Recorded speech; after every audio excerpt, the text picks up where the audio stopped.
अस्सलाम वालेकुम। I am Sajid from Kazi group of schools Lahore. Chapter number 4 हम डिस्कस कर रहे हैं pollutants and their effects on environment. कल का अगर आपको टॉपिक याद हो तो उसमें हमने डिस्कस किया था, एक हेडिंग थी 3R strategies, reduce reuse and recycle, जिसमें से उसकी पहली हेडिंग जो है 3R की, वो हमने जो है वो डिस्कस कर ली हुई थी, जिसका नाम रिड्यूस था। आज रिमेनिंग जो 2 है उनको डिस्कस किया जाएगा, और उसके साथ ही एक मुख्तसर जो है वो टॉपिक है कंजर्वेशन ऑफ रिसोर्सेज, उसको भी आज हमने डिस्कस करना है। यहाँ पे आप ऊपर एक क्वेश्चन देख लें, कल भी शायद मैंने बताया था, right a note on 3R strategies. आपसे पूछा जा सकता है कि 3R स्ट्रेटजीज़ पर नोट लिखें, तो आपको तीनों लिखने होंगे, रिड्यूस भी, रीयूज़ भी और रिसाइकल भी।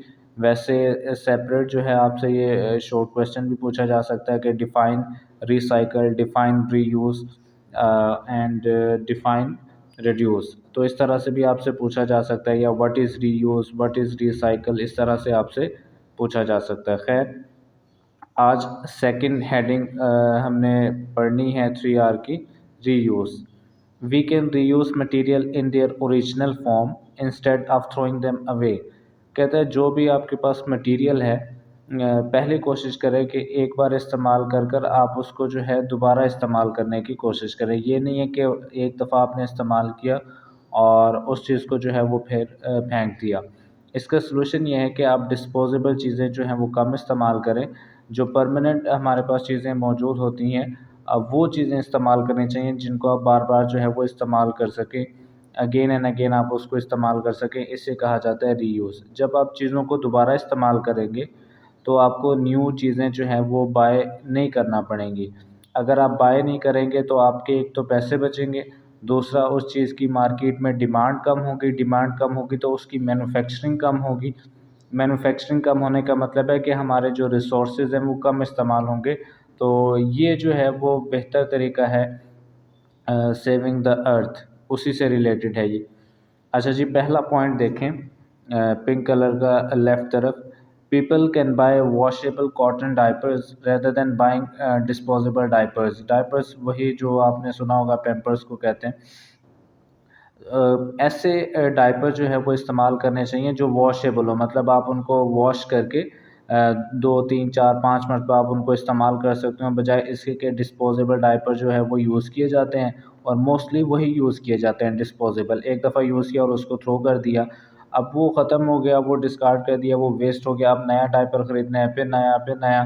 तो इस तरह से देखिए कितने ज़्यादा हम पैसे भी खर्च कर रहे हैं, और वो उस चीज़ की डिमांड भी बढ़ रही है। जब आप किसी चीज़ को ज़्यादा ख़रीदेंगे तो उसकी डिमांड बढ़ेगी तो उसकी मैन्युफैक्चरिंग ज़्यादा होगी तो आपकी जो कंट्री है उसके रिसोर्सेज इस्तेमाल होंगे। Second point, if we remove the wrapping paper off a gift we can use it again. Gift pack के ऊपर जो है वो रैपिंग पेपर मौजूद होता है, शीट्स मौजूद होती है जो बड़ी अट्रैक्टिव होती है। तो आपको उसको इस तरह से ओपन करना चाहिए कि आप उसको जो है दोबारा से इस्तेमाल कर सकें, और वो जिस बॉक्स के अंदर गिफ्ट हो उसको भी आप संभाल के रखें, ताकि अगर आपको किसी को गिफ्ट देना है तो बजाय इसके कि आप बाज़ार से ख़रीदें, आप उसी को इस्तेमाल करें और गिफ्ट दे दें। तो चीज़ें जो हैं वो बार-बार यूज़ करनी चाहिए, रीयूज़ उनको करना चाहिए, ना कि वंस जो है वो आप उसको यूज़ करें और फिर आप उसको थ्रो कर दें, फेंक दें। तीसरी जो डायग्राम है और तीसरा हमारा जो पॉइंट्स है उसको देखते हैं। Disposable cups and plates, use washable cups and plate when you do use disposable cups, plate etc, don't throw them away, wash and reuse them. कहते हैं बजाय इसके कि आप डिस्पोजेबल कप्स और प्लेट इस्तेमाल करें जिस तरह से मार्केट में अवेलेबल होते हैं, हम बाहर कोई भी सालन लेने गए, सब्ज़ी लेने गए पकी हुई, या उसके अलावा जो है फ्रूट चाट लेने गए या रशियन सैलड लेने गए, या कोई भी आप बाहर से जो फूड आइटम लेकर आते हैं जो ऑलरेडी जो है वो कुक्ड होता है, तो वो अमूमन जो है वो डिस्पोजेबल जो है वो कप्स प्लेट्स में दिया जाता है। तो उसकी बजाय अगर जो है परमानेंट जो है कप्स प्लेट जो हैं वो इस्तेमाल किए जाएँ तो उससे ज़्यादा फ़ायदा है। चलें, अगर आप एक दफ़ा ले भी आए हैं वो डिस्पोजेबल कप्स या प्लेट्स में जो सामान भी आपने यूज़ करना है, फिर उसका आप इस तरह से करें कि एक दफ़ा आप उसको इस्तेमाल करके आप उसको वॉश कर दें, बजाय इसके कि आप उसको डस्टबिन में डाल दें, आप उसको वॉश करके रख दें। आपको जब दोबारा ज़रूरत पड़े आप अगेन एंड अगेन उसको 2-3-4 मरतबा तो एटलीस्ट इस्तेमाल करें, ताकि जो है वो आपको नेक्स्ट टाइम जो है वो मार्केट से दोबारा ना बाय करना पड़े। अगेन वही काम होगा, अगर आप बाय नहीं करेंगे, डिमांड कम होगी तो मैन्युफैक्चरिंग कम होगी तो हमारे रिसोर्सेज जो है वो बचेंगे। तो इस तरह से जो है वो ये स्ट्रेटजी है रीयूज़ कि आप एनवायरनमेंट को क्लीन नीट रख सकते हैं, या हम अपनी अर्थ को इस तरह से सेव कर सकते हैं। उसके बाद है रीसाइकिल। रीसाइकिल का मतलब है जो चीज़ आपके पास मौजूद है, आपने इस्तेमाल की, उसके बाद उसको दोबारा रीसाइकिल करके, उसको रीशेप्ड करके एक प्रोसेस के थ्रू जो है उसी मटेरियल को दोबारा इस्तेमाल करके नई चीज़ बना दी जाए, इसको कहते हैं रीसाइकिल।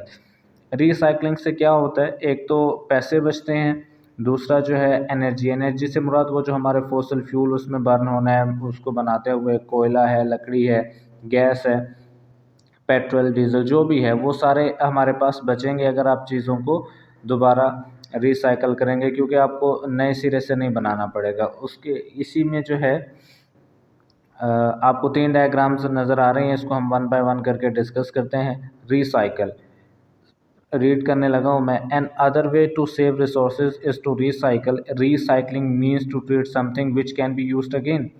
मतलब हर चीज़ भी रिसाइकिल नहीं होती, लेकिन कुछ चीज़ें ऐसी हैं जिनको आप रिसाइकिल कर सकते हैं। Recycling saves money as well as energy. पैसा भी बचेगा और तवानाई भी बचेगी। पहला पॉइंट तो यही है, recycling save money and energy. Number 2, glass can be recycled again and again. ये डिफरेंट हमारे पास जो है वो ग्लास के बर्तन होते हैं या ग्लास की चीज़ें मौजूद होती हैं, तो वो दोबारा उसको रिसाइकल किया जा सकता है, बजाय इसके कि नया ग्लास मैन्युफैक्चर किया जाए। तीसरी डायग्राम में आपको स्लाइड्स नज़र आ रही हैं। Plastics can be recycled and moulded into new product. Moulded कहते हैं नई जो शक्ल में जो है वो चेंज कर देना। प्लास्टिक को रिसाइकल भी किया जा सकता है, मतलब आपके पास डिफरेंट बोटल्स हैं या कोई कप्स हैं या इस तरह की चीज़ें हैं प्लास्टिक की, वो एक दफ़ा इस्तेमाल हो चुकी हैं, 2 दफ़ा 3 दफ़ा या जितने भी अरसे के बाद आप उसको फेंकना चाहें, तो बजाय फेंकने के आप ऐसी जगह पे दें जहाँ पे उसको रिसाइकल किया जाता हो। तो वो उस पुराने मटेरियल को रिसाइकिल कर देंगे और उससे जो है वो नया प्रोडक्ट बना देंगे। तो इससे भी जो है हमारे रिसोर्सेज कम इस्तेमाल होंगे। तो ये रिमेनिंग 2 स्ट्रैटेजीज़ थी, एक हमने कल पढ़ ली, ये अलहदा से आपसे मुख्तसर शॉर्ट क्वेश्चन भी पूछा जा सकता है, और लॉन्ग क्वेश्चन तो ये है ही है, वो write a note on 3 R strategies. उसके बाद नेक्स्ट हमारा एक छोटा सा टॉपिक है, explain conservation of resources. Conservation कहते हैं टू सेव समथिंग, ये चीज़ों को बचाना है, सेव करना है, कैसे बचाना है वो हम देखेंगे। Conservation means saving things from loss और वेस्ट, चीज़ों को ख़त्म होने से या ज़ाया होने से, वेस्ट होने से या कम होने से बचाया जाए, तो उसे कहते हैं conservation. We can protect our natural resources by conserving them. हमारे जो कुदरती वसाइल हैं उनकी हम हिफाजत कर सकते हैं, उनको महफूज कर सकते हैं, कंज़र्व करके, सेव करके, बचा कर। कैसे जी? We can reduce the use of natural resources in many ways. कुदरती जो हमारे वसाइल हैं, मतलब कोयला है, पेट्रोल, डीज़ल, ये सारी मुख्तलिफ़ चीज़ें हैं। इस we can reduce the use of natural resources in many ways. कुदरती जो वसाइल हैं उनका इस्तेमाल हम बहुत तरीक़ों से जो है वो कम कर सकते हैं। जब अगर हम इस्तेमाल कम करेंगे तो वो लॉन्ग टर्म के लिए हमारे पास चीज़ें रहेंगी। पहली पिक्चर देखें। Plants provide food and Holmes for animals. Plants also make the air clean. पौधों के फ़ायदे देखें कि पौधे हमें खुराक भी दे रहे हैं, और जंगल जो फॉरेस्ट जो है वो बहुत से एनिमल्स के रहने की जगह भी होती है, उनका हैबिटेट भी है। और प्लांट जो है ऑक्सीजन प्रोवाइड करते हैं, कार्बन डाइऑक्साइड को एब्जॉर्ब करते हैं, जिससे जो है एनवायरनमेंट क्लीन होता है। तो हमें प्लांट्स जो है वो ज़्यादा से ज़्यादा प्लांट लगाने चाहिए, और आजकल जो है वो सीज़न भी है।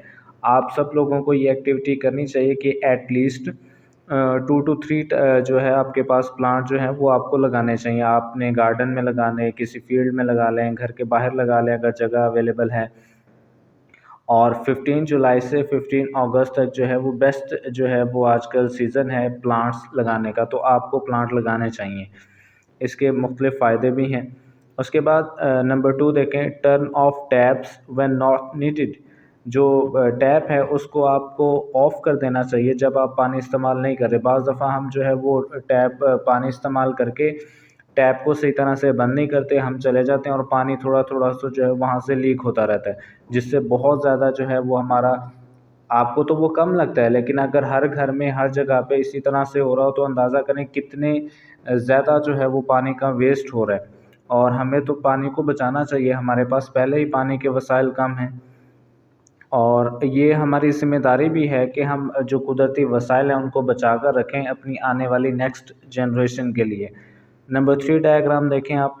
To travel short distances we can walk और राइड अ बाईसाइकिल। मतलब आपको अगर किसी पास जगह पे जाना है, अपने इर्द-गिर्द जाना है, किसी शॉप पे जाना है, मार्केट जाना है, तो बजाय इसके कि आप जो है वो मोटर बाइक इस्तेमाल करें या गाड़ी इस्तेमाल करें, आप पैदल वॉक करें, आप बाईसाइकिल पर चले जाएँ। उससे एक तो आपकी हेल्थ भी ठीक रहेगी, दूसरा हमारे जो रिसोर्सेज़ हैं वो भी कम इस्तेमाल होंगे। तो ये कुछ वेज़ हैं कि आप किस तरह से जो है वो नेचुरल रिसोर्सेज़ को कंज़र्व कर सकते हैं, महफूज़ कर सकते हैं। उसके बाद कुछ टिप्स हैं टू सेव द रिसोर्सेज़। पहला देख लें, क्वेश्चन आपसे बन सकता है write some tips to save the resources. पहला देखें, use cloth bags to carry things. ये हमने पढ़ा हुआ है कि कपड़े का बैग इस्तेमाल करें बजाय इसके कि पॉलीथीन बैग आपको इस्तेमाल करना पड़े। Do not buy disposable product. Disposable product बहुत कम आप ख़रीदें, कोशिश करें जो आपके पास घर में मौजूद होते हैं उन्हीं को इस्तेमाल करें। Give used toy books and cloth to other people who can use them. कहते हैं जो इस्तेमाल शुदा खिलौने हैं, किताबें हैं या कपड़े हैं और उनकी हालत अगर ठीक है तो आप लोगों को दूसरे लोगों को दे देनी चाहिए, नीडी पर्सन्स को आप दे दें। एक तो उससे आपने किसी दूसरे की हेल्प की, उससे अल्लाह ताला आपको जो है वो अजर देंगे। दूसरा ये है कि जब आप पुरानी चीज़ें किसी और को दे देंगे, वो उसको इस्तेमाल करेगा तो वो नई चीज़ें बाय नहीं करेगा, नई चीज़ें बाय नहीं करेगा। अगर ये तो एक पर्सन के लिए हम कह रहे हैं ना, अगर हम एज़ अ क्लास सोचें, एज़ अ कंट्री सोचें, एज़ अ सिटी सोचें कि हम एक शहर में रहने वाले सब लोग इस तरह से करें, तो चीज़ें जो हैं वो कम ख़रीदना पड़ेंगी, जिससे हमारे मुल्क की वसाइल जो है उनकी बचत होगी। तो आपने चीज़ों को वेस्ट नहीं करना कभी भी। Number 4, right on both side of the paper. Register copy पे हम लिखते हैं अमूमन 2-4 लाइनें लिखी और हमने पेज ज़ाया कर दिया, उसके बाद अगले पेज पे शुरू कर देते हैं। और पेरेंट्स या टीचर्स आपको अक्सर कहते रहते हैं कि बेटा जी आपने ये जो जगह खाली छोड़ी है इसको नहीं छोड़ना है, इसको पहले फिल करें फिर अगले पेज पे जाएँ। तो दोनों पेजेस पर लिखा करें और मुकम्मल लिखा करें। उससे एक तो ये होगा कि आपकी बचत होगी, आप चीज़ों को वेस्ट नहीं करेंगे। दूसरा ये हमारी ज़िम्मेदारी भी है कि हम जितना ज़्यादा चीज़ को इस्तेमाल कर लेंगे उतनी जो है उसकी डिमांड कम होगी और आप उसको बार-बार जो है वो ख़रीदने नहीं जाएँगे। Number 5, when you are finished with pickles और जैम्स। अचार के डब्बे होते हैं, जार्स होते हैं और जैम्स के भी। Use the jar to hold your things. वो जो जैम का डब्बा है या पिकल्स का डब्बा है खाली, जब वो खाली हो जाए तो उसके अंदर आपने देखा होगा अक्सर माएँ ऐसे करती भी हैं घरों के अंदर, उनके अंदर शुगर ऐड की होती है, सॉल्ट रखा हुआ होता है या उसके अलावा डिफरेंट जो है वो मसाला जात जो है वो रखे गए होते हैं। तो इसी तरह से भी आपने भी यही करना है कि अगर आपको इस तरह से अपने घर में कोई चीज़ फ्री नज़र आ रही है, किसी काम की नहीं है और आप कुछ अरसे के बाद उसको फेंक दें कि इसका कोई यूज़ नहीं है, तो आपको सोचना चाहिए कि इसको आप किस चीज़ के लिए जो है वो इस्तेमाल कर सकते हैं। अ अ, तो ये सब कुछ अगर आप कर लें तो आपकी एक ज़िम्मेदारी भी पूरी हो जाएगी, आप एक अच्छे स्टूडेंट भी बन जाएँगे और अल्लाह ताला भी आपसे खुश होंगे। This is all about today's lecture. Thank you so much.